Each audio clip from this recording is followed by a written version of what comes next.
Hi friends, வணக்கம். இன்றைக்கி நாம் பொங்கல் செய்ய போகிறோம். அதுக்கு தேவையான பொருட்கள் பச்சரிசியும் பாசிப்பருப்பும். 1 கப்பு அளவு செய்ய போகிறோன்னா பாதி கப்பு பச்சரிசியும் பாதி கப்பு பாசிப்பருப்பும் எடுக்கணும். சரியா? பாசிப்பருப்பையும் பச்சரிசியையும் 2-3 வாட்டி நன்றாக கழுவி தண்ணீரை நன்றாக வடிய வைத்து எடுத்துக்கொள்ள வேண்டும். தேவையான பொருட்கள் 10-15 முந்திரி பருப்பு, 10 கிஸ்மிஸ்ஸு, 1 ஸ்பூன் நல்ல மிளகு, அரை ஸ்பூன் ஜீரகம், கொஞ்சம் கொத்தமல்லி தழை, 2 ஸ்பூன் நெய். அடுத்து ஒரு குக்கரை அடுப்பில் வைத்து 2 ஸ்பூன் நெய்யை விட்டு நெய் காய்ந்தவுடன் முந்திரி பருப்பை முதலில் வறுத்து எடுக்க வேண்டும். அடுத்து கிஸ்மிஸை போட்டு வறுத்து எடுக்க வேண்டும்.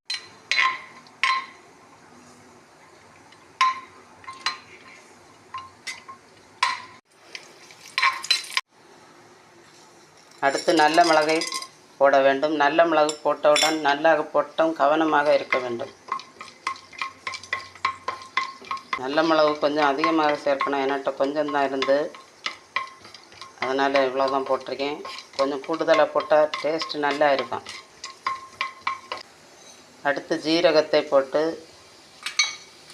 ஒரு கிண்டு கிண்ட வேண்டும்.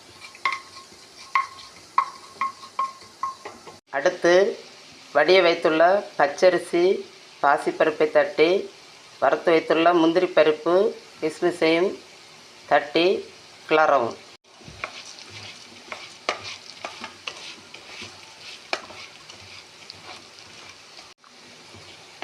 கொஞ்சம் கொத்தமல்லி தழைகளையும் தூவவும்.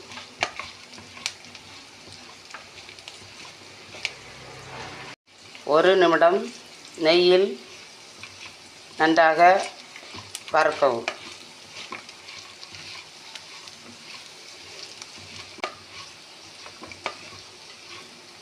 அடுத்து தேவையான அளவு தண்ணீரை சேர்க்க வேண்டும். 1 கப் அரிசி பருப்புக்கு 2 கப் தண்ணீர்.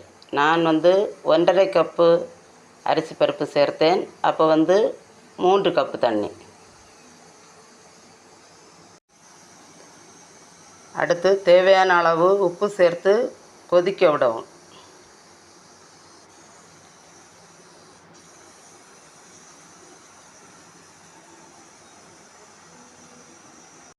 நன்றாக கொதிக்க தொடங்கியவுடன் 1 ஸ்பூன் நெய்யை விட்டு கிளறி மூடி வைத்து மிதமான தீயில் சிம்மில் வைத்து 5 நிமிடங்கள் வைத்து ஆஃப் செய்யவும்.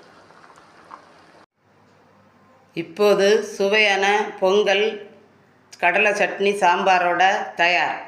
நம்ம சேனலை லைக், ஷேர் அண்ட் சப்ஸ்கிரைப் பண்ணுங்கள். தேங்க்யூ.